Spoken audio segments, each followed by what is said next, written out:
রাজধানীর মতিঝিলে হামলার শিকার হয়েছে আদিবাসী ছাত্র জনতা।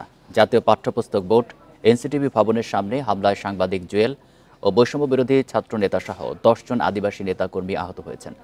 স্টুডেন্টস ফর সভরেন্টির কর্মীরা এই হামলা করেছে বলে অভিযোগ আদিবাসী নেতাদের। এই হামলা পূর্ব পরিকল্পিত বলছে তারা। বেলা 11টায় পাঠ্যপুস্তক থেকে আদিবাসী গ্রাফিতি বাদ দেওয়ার প্রতিবাদে রাজু ভাস্কর্যের সামনে জড়ো হয় আদিবাসী শিক্ষার্থীরা।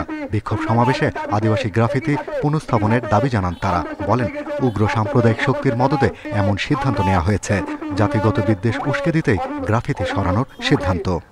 সংবিধানের এমন কোনো অনুচ্ছেদে লেখা নাই যে আদিবাসীদেরকে আদিবাসী বলা যাবে না। সুতরাং তারা কোথা থেকে পেল, যারা কোথা থেকে পেয়ে তারা আমাদেরকে বললো যে আমরা বাংলাদেশে আদিবাসী রায় আদিবাসী বললে তারা বিচ্ছিন্নতাবাদী। এনসিটিভি যে সমস্ত পাঠ্যপুস্তক রচনা করবে এবং প্রণয়ন করবে সে সমস্ত পাঠ্যপুস্তকে আদিবাসী সংক্রান্ত আদিবাসীদের জীবন, সংস্কৃতি এবং ইতিহাসের যথাযথ এবং মর্যাদাপূর্ণ তথ্যের সন্নিবেশ থাকতে হবে। পরে মিছিল নিয়ে মতিঝিল এনসিটিভির কার্যালয়ে ঘেরাও করতে যায় তারা। সেখানে আগে থেকে অবস্থান নেয় ঢাকা বিশ্ববিদ্যালয়ের স্টুডেন্টস ফর সভারেন্টি নামের একটি সংগঠন। সাংবিধানিক পরিভাষা ক্ষুদ্র নৃগোষ্ঠীর পরিবর্তে আদিবাসী শব্দ ব্যবহার বন্ধের দাবিতে পাল্টা বিক্ষোভ করে তারা। এক পর্যায়ে আদিবাসী ছাত্রদের উপর হামলা করে। আদিবাসী শব্দ পাঠ্যপুস্তক থেকে উঠাই দিতে হবে, বাতিল করতে হবে, সব ধরনের পদক্ষেপ বাতিল করতে হবে।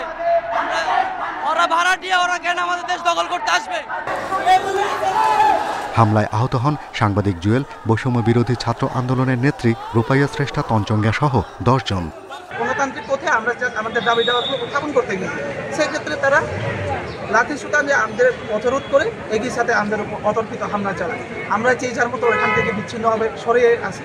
ওখানে অনেক পুলিশ ছিল, পুলিশ নিবৃত্ত করার চেষ্টা করেছিল এবং পুলিশের বাধা অতিক্রম করেই দুই পক্ষ মুখোমুখি অবস্থান নেয় এবং তারই প্রেক্ষিতে এরকম অনাকাঙ্ক্ষিত পরিস্থিতির সৃষ্টি হয়।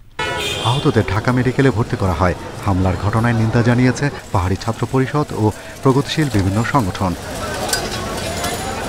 Shahriar Anirban, independent news, Dhaka.